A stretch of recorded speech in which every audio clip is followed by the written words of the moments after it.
En 1530, solamente 10 años después de su ruptura con Roma, la mayoría de los príncipes alemanes suscribía las ideas de Lutero. Carlos V intentó preservar la unidad de su imperio mediante el diálogo, en vez de las armas. Los turcos amenazaban sus fronteras. Trasladó a los príncipes que para repeler a los infieles que se apelotonaban a las puertas de Viena, era necesario unirse bajo una misma bandera y acallar a sus antagonistas religiosos. Pero los soberanos alemanes, convertidos a las ideas de Lutero, rechazaron renegar de su nueva fe.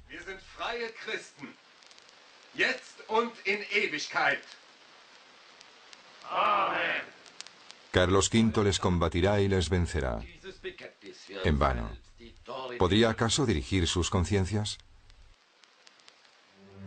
Para evitar la desintegración del imperio, los grandes estados alemanes católicos acabaron por aceptar la división confesional de Alemania en Augsburgo en 1555. Con la pequeña diferencia de que los católicos tenían que ser tolerados en los estados protestantes, pero los protestantes no lo serían en los estados católicos. Las migraciones agudizarán la diferencia entre la Alemania del norte protestante y la Alemania del sur católica, especialmente Baviera y Austria, aún ampliamente católicas hoy en día. Debido a la pérdida del norte de Alemania, la Iglesia Católica Romana se esmeró mucho en convertir el nuevo continente americano. Esta voluntad de cristianizar a los indígenas, orquestada por la orden misionera de los jesuitas que acababa de crearse, provoca el encarnizamiento. Los refractarios al bautismo a menudo fueron diezmados o lanzados al bosque.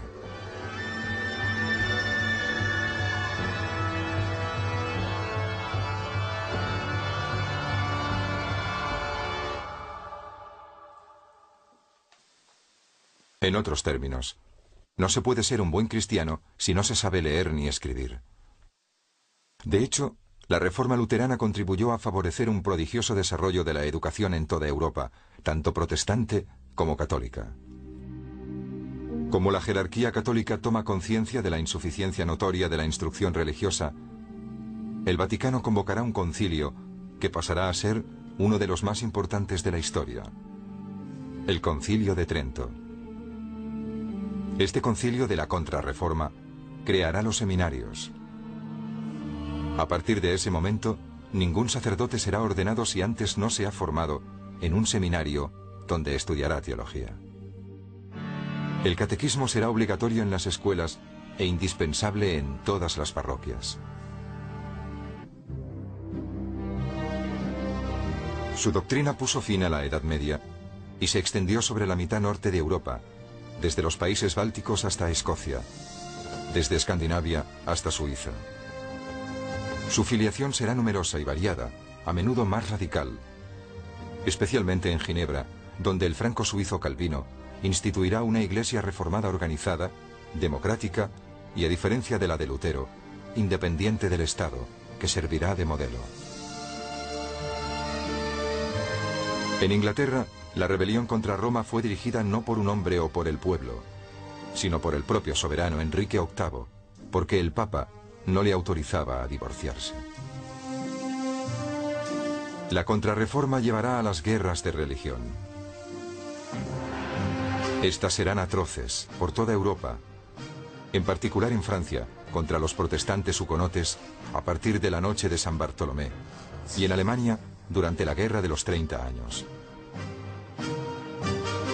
A fin de vivir en paz su nueva fe, los protestantes de toda Europa se expatriaron a América.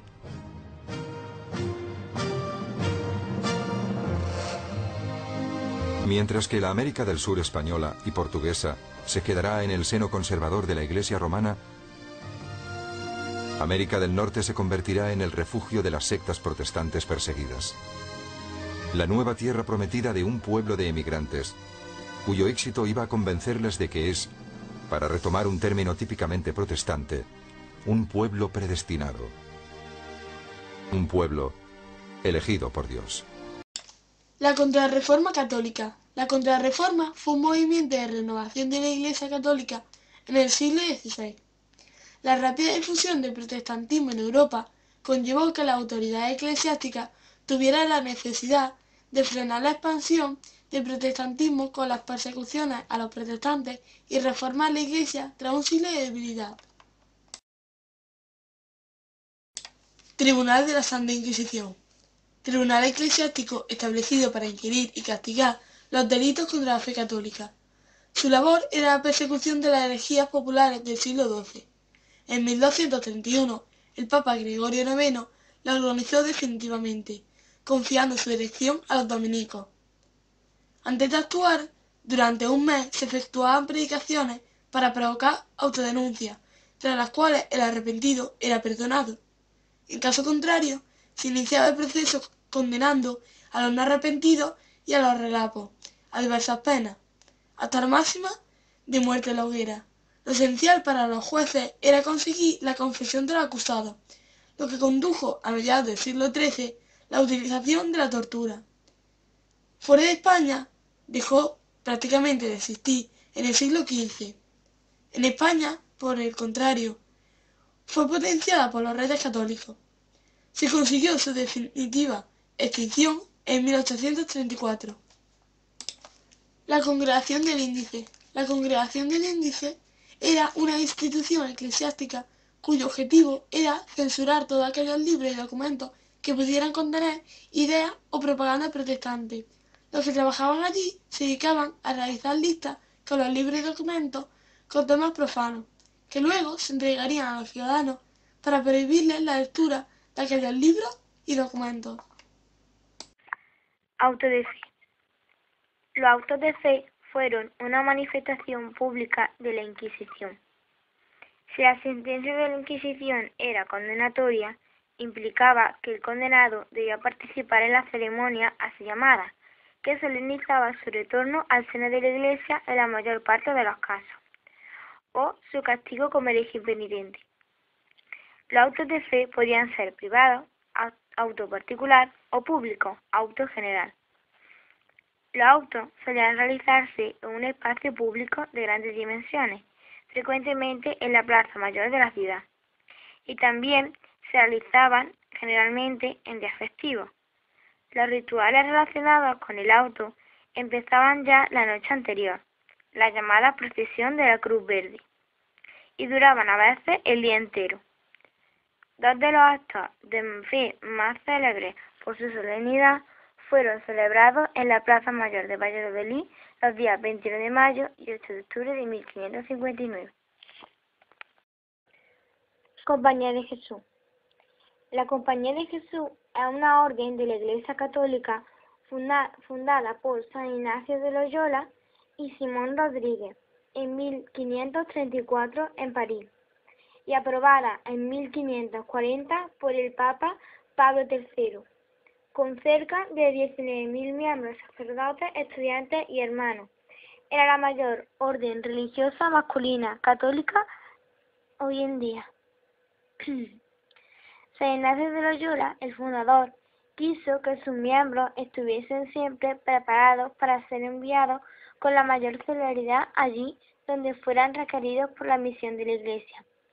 Por eso los jesuitas profesan los 3 votos normativos de la vida religiosa: obediencia, pobreza y castidad, y además un 4.º voto de obediencia al Papa.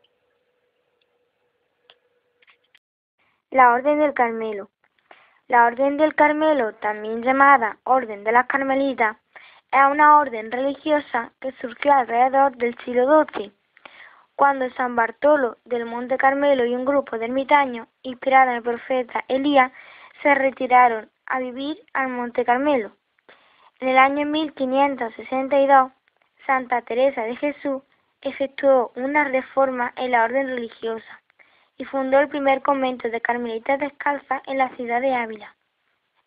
Posteriormente, junto con San Juan de la Cruz, fundó el ramo de los carmelitas descalzos.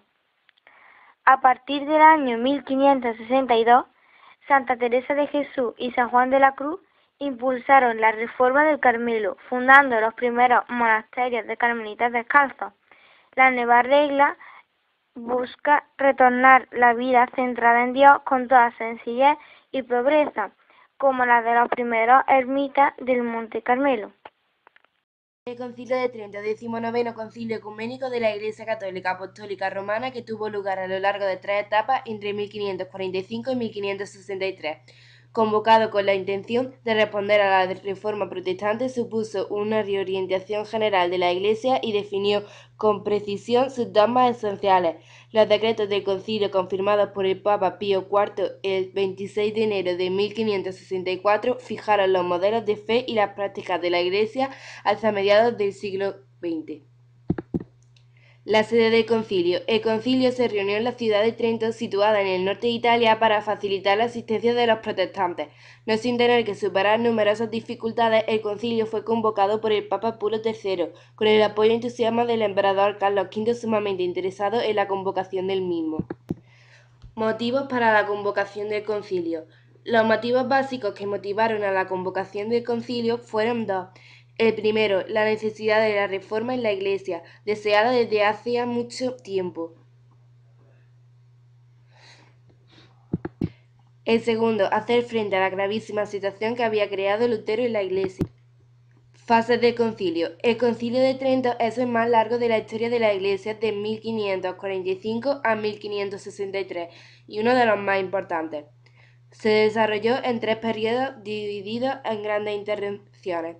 Primer periodo, 1545 a 1548, con el Papa Paulo III.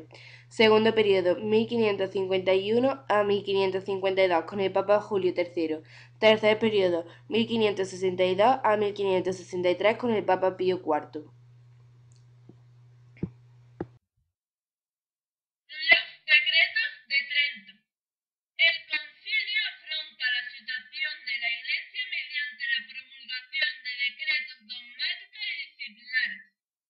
Primero, los decretos dogmáticos afrontan con precisión el contenido de la fe católica frente a los errores del protestantismo, reafirmando la doctrina de los anteriores concilios ecuménicos de la Iglesia.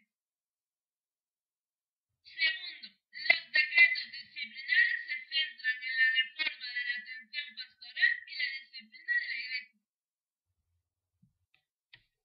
Principales conclusiones dogmáticas